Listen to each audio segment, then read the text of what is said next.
You are listening to TBR Radio Presents The DIXIE Heritage Show, with your host, the Director of DIXIE Heritage, Dr. Ed DeVries.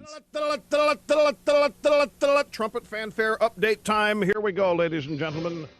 Perhaps you recognize the voice of the lead-in of being that of the late Rush Limbaugh. A update introduction recorded back in, I believe, 1988, something that I pulled out of the old archive there, to introduce today's show, because today we're going to be having a number of updates, and the first of which is coming out of Texas. In Texas, the official headline is that a teacher died by suicide after being arrested for soliciting a minor. However, his family is suing the Conroe Police Department because it appears as though what we see here are some cops that have gone rogue. Definitely any of the evidence that would support Brian Peterson, who is the 39-year-old school teacher in Texas, has basically been destroyed by the Conroe Police Department. But the reality was that on July 31st, 2019, Brian Peterson, who's a 39-year-old history teacher, social studies teacher in Texas, in Conroe, Texas, he was trying to expose some police corruption. And so what he did was he went on the dating app Grindr, and he began striking up conversations with some people, and sure enough, no sooner than he did, he basically was able to land a Conroe police officer. This Conroe police officer was a 41-year-old black man posing as a 14-year-old white boy. Peterson actually went so far as to ask if this 14-year-old white boy call him on the phone.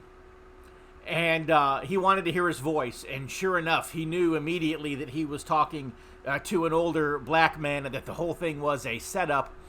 He wanted to basically expose what the Conroe Police Department was doing to basically set up people. That, basically the laws that they were breaking, because this is, there's a legal doctrine called entrapment. It's one thing for the police to catch you doing something. It's another thing for them to bait and set a trap and then catch you in it, which is exactly what they were attempting to do here. And so basically what was happening was Peterson was setting a trap for Conroe Police Detective Derek Dunn. Anyways, Dunn realized what was happening, and so just because he could, he arrested Peterson. And he arrested him for the online solicitation of a minor, in spite of the fact that all of the recorded conversation was indicative of the fact that Peterson was not actually trying to pick him up for any type of a sexual relation. If anything, it would appear that Peterson was trying to set up a meeting so that he could have a conversation with this young man, the school teacher trying to help this young man so that he not make mistakes that are going to haunt him for the rest of his life. Almost kind of like a mentoring relationship there. That there was nothing sexual about it whatsoever. But in reality, Peterson had known that he was dealing with an adult man, and he was either going to try to expose this adult man for what he was doing, or else, believing he was probably a police officer, he was also hoping to kind of uncover some of the less than integral ways that the police department was entrapping people. Anyways, long story short is that Peterson had shared his recordings of the conversations with his brother and with other members of his family. And so even when the Conroe Police Department destroyed all the evidence is still there, and the evidence is condemning to Conroe Police Detective Derek Dunn. Within 2 days of being released from jail, Peterson dies mysteriously. Without any investigation whatsoever, the Conroe Police Department determines that Peterson died by suicide. His family, on the other hand, are attesting that he did not die by suicide, that he was murdered by the Conroe Police Department, very possibly even by Conroe Police Detective Derek Dunn. Of course, the Conroe Police Department will not investigate this possibility, and other outside law enforcement agencies such as the Texas Department of Public Safety, essentially the state police, the county sheriff's department, and so forth, they will not investigate these matters. And so Peterson's family is kind of in an awkward position right now, and they are suing law enforcement agencies and the state of Texas, not only because they believe that they are engaging in very illegal practices in setting these entrapments. Not only do they believe that they're discriminatory, but also because they believe that when their brother had the goods on the police department, that the Conroe police went so far as to murder him. Anyways, a crazy story, I know, coming out of Texas. And you see some of the headlines, and they try to make it appear that Mr. Peterson was a child predator. And that just does not seem to be the case at all. It seems that the media is doing cover work. They're running interference for law enforcement here. And you say, why? Because I thought the media were against the police. No, they're not. The media is very pro-police.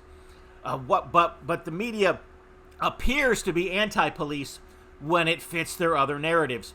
For example, if it is a white cop who does something to a black person, the media is going to be all over that. That's police abuse. But in this case, the Conroe police officer was a 41-year-old black man, and Brian Peterson was a 39-year-old white man. And so when it's a black cop who murders a white person, it's not a crime. In fact, the media will actually cover for them. They'll run interference for them. The media will portray Mr. Peterson to be some kind of a homosexual child predator. But yet, again, like I said, if Peterson had been black and the police officer had been white, we would be looking at totally different news stories here.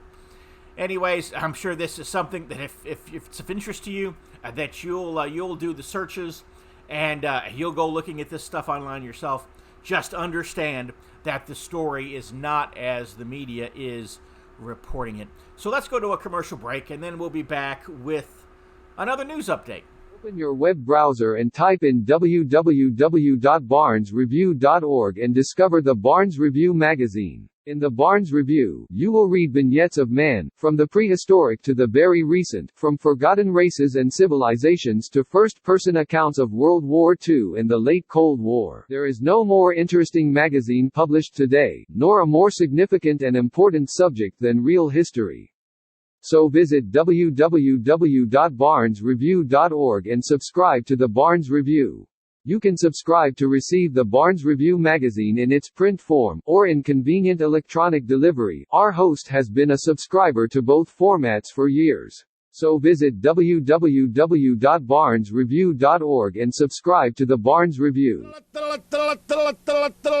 Trumpet fanfare update time. Here we go, ladies and gentlemen. About a month ago, July 20th of this year, on what was the 80th broadcast of TBR Radio Presents the TBR History Hour, I did a program called Support Your Local Sheriff.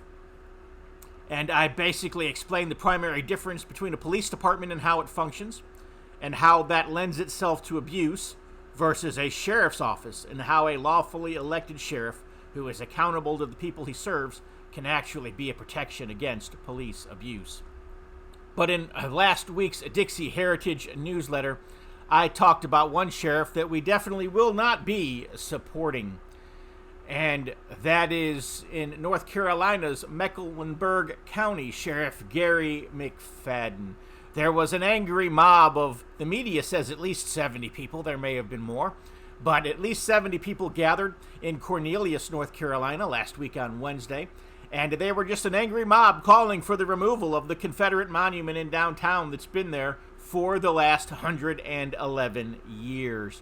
And who was leading that mob? None other than Mecklenburg County Sheriff Gary McFadden, who also gave a fiery speech to the mob of protesters. And he just kind of stirred the mob up to even more violence. You would think he would be there to calm the mob down, but no, he was actually there leading the mob and stirring it up. I'm going to play an audio clip of his speech, and I want you to listen to this. But I'm also here as your sheriff after being elected. Threat and violence only because of who I am. On November 17th, 2019, my wife and I had to purchase a gun for her. Why? Prior to my years in law enforcement, we were not worried about the hate that we once thought about going away, but it still rises. So why am I here today? You shouldn't ask me why I'm here today. You should ask the officers why they are here today. They're here because of you and I and somebody else worried about fear, hate, racism, white supremacists, and everything else. Yes, I said it. I said it. Why are we here? We're here because we cannot live in harmony. We're here not because of some sand, water, and concrete molded into a figure. That's not why we're here. We are here because we are trying to remove hate from America. And we want to start with Cornelius. And that's why we're here. So if somebody says, why did the sheriff come? Because the sheriff has courage to come. The sheriff is not afraid. The sheriff will stand for his people who voted for him, and I will tell you, you poke me, and I'll poke you back. This is your sheriff. Did you hear that? That wasn't the white people of Mecklenburg County who were saying that the black people had to go. No, that was the sheriff of Mecklenburg County, a black man named Gary McFadden, who was saying that black people and white people cannot live peaceably together. It's the black folks here who are stirring up the controversy, who are stirring up the violence, but more specifically, it's the sheriff who is stirring up violence against the peaceful or otherwise peaceful people of his county. I really don't know what to say about this. I don't know how to further comment, except for to say that this is just proving, what we've been saying all along, I guess, that, if you support the police, you run the risk of becoming their next victim. Definitely the Mecklenburg Sheriff's Office and Sheriff Gary McFadden have declared war against the history of their county, the heritage of their county, and all of the white people living in Mecklenburg County, North Carolina.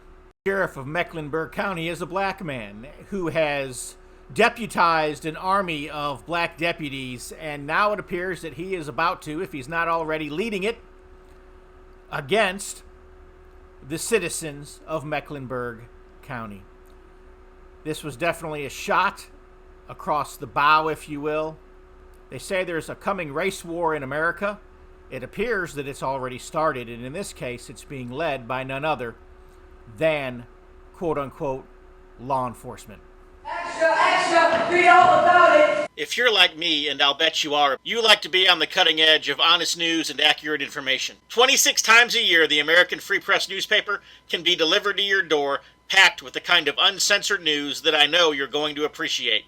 If you're ever dissatisfied with your subscription to the American Free Press, their guarantee is that you just drop them an email and they will gladly refund the unused portion of your subscription. So what are you waiting for? Visit www.americanfreepress.net. Once again, www.americanfreepress.net. Trumpet fanfare update time. Here we go, ladies and gentlemen. We're back from our break, and before our listeners, as you're listening to TBR Radio Presents, the Dixie Heritage Show, before our listeners believe that this is an episode or this is a radio program that today is being specifically targeted towards the police or towards law enforcement, I'm going to change gears here and I'm going to move in a different direction. Basically what I'm doing today is I'm just going through some of the headlines that are appearing throughout the Southland and throughout the American nation today. Big headlines dealing with things in the South and showing basically what is happening in the Southland through these newspaper articles. And the Washington Post had a big headline earlier this week. In fact, it was in Sunday's paper. And it was Florida church reeling after 6 members die within 10 days amid spike in cases. And the story is about a church called Impact Church in Jacksonville. Yeah, I know these churches have these weird names now. Long ago is the day when churches called themselves Calvary Baptist Church or First Baptist Church or First United Methodist Church or, even, St. John the Apostles Catholic Church, Grace Presbyterian Church, and so forth, First Street Church. No, Impact Church. What kind of an impact is that? Is that a meteor that's impacted the earth? Is that an impact wrench? Do they want to have an impact on their community? Only they know. But the bishop at the Impact Church, not the pastor, he's the bishop. His name is George Davis. Yes, if you haven't figured it out, we're talking about a rather large black church in Jacksonville, Florida. Anyways, Bishop Davis was concerned that his church members were not getting vaccinated against the coronavirus. So he preached a series of messages on how getting the vaccine is an act of faith. And he says that he believes in divine creation and that the shot is a miracle, a sign of God guiding scientists in their attempts to curb a devastating virus.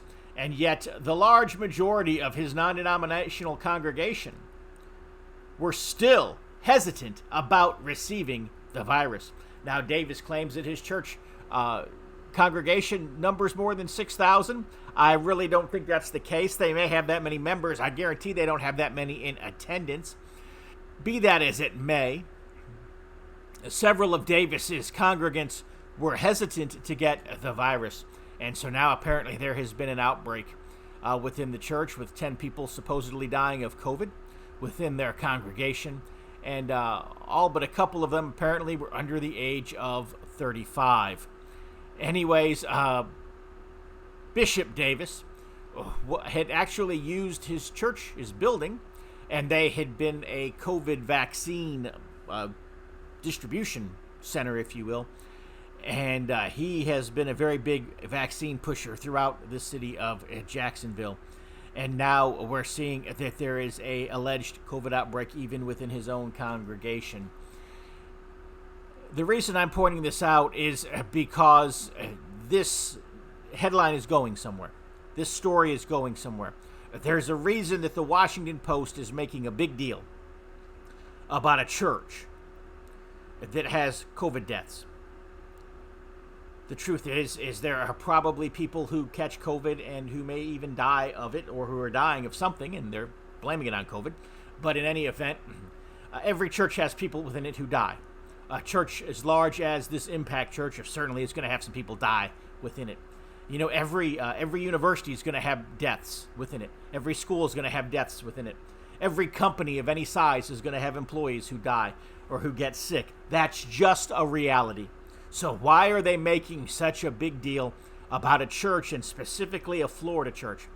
Well, we all know that Governor DeSantis in Florida isn't exactly playing along with the COVID game right now. He did at the beginning, but at least for now, he seems to be not doing so. And we commend him for that. And of course, what do you think the government wants to do? They want to shut churches back down again. And what better way to justify that than to start putting stories in the news media, bringing it in front of people that, hey, it's not safe to go to church. You're going to have massive spreader events at churches. Look, here's a church where the pastor even went to great lengths to set up their church building as a vaccination station and to vaccinate everybody. And yet they're even having an outbreak and their people are dying. See, we have to shut down the churches again. And so that's where this is going, folks. And this is just one of the first of what I believe will be many stories that will be blown way out of proportion so that the government can take us somewhere that we do not want to go back to.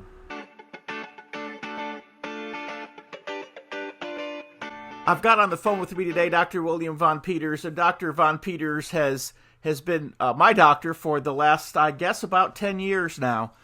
And Dr. Von Peters, I was complaining about knee pain here a few weeks ago, and you gave me some stuff that you called knee formula, and I just have to say that the knee pain has subsided. My son was complaining of knee pain because being a baseball catcher, all the squatting, his knee was making noises it shouldn't have made. I'll just put it that way.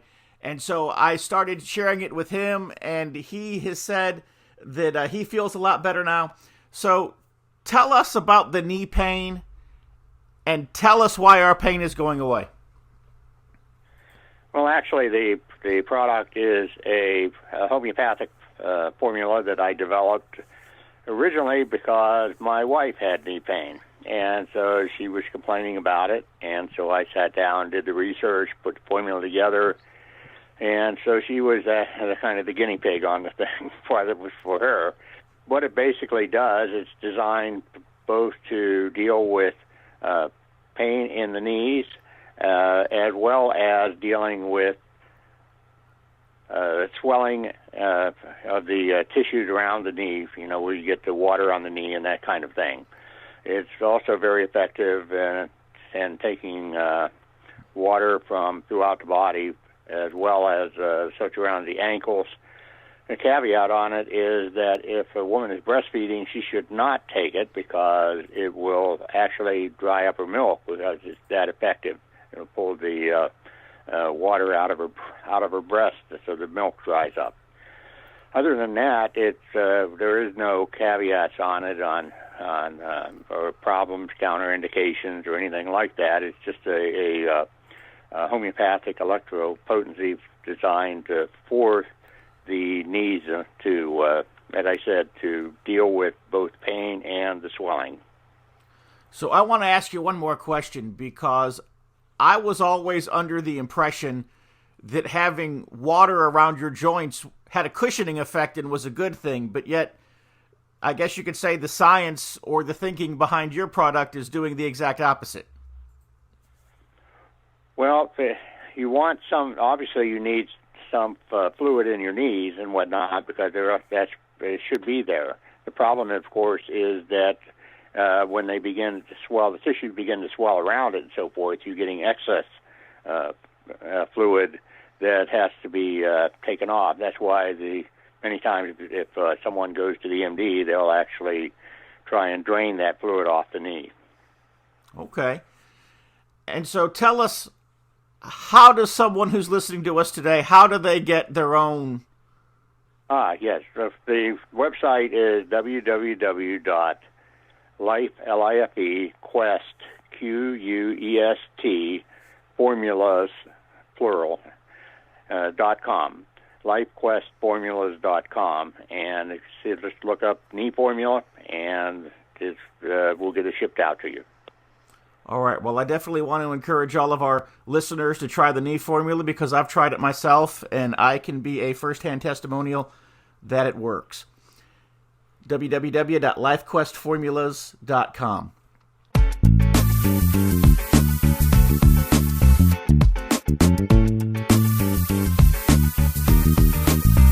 Fox News contributor Ami Horowitz went to the streets in Berkeley and in New York, and he was asking white liberals what they think about black people and voting and about voter restriction laws and voter ID laws and so forth.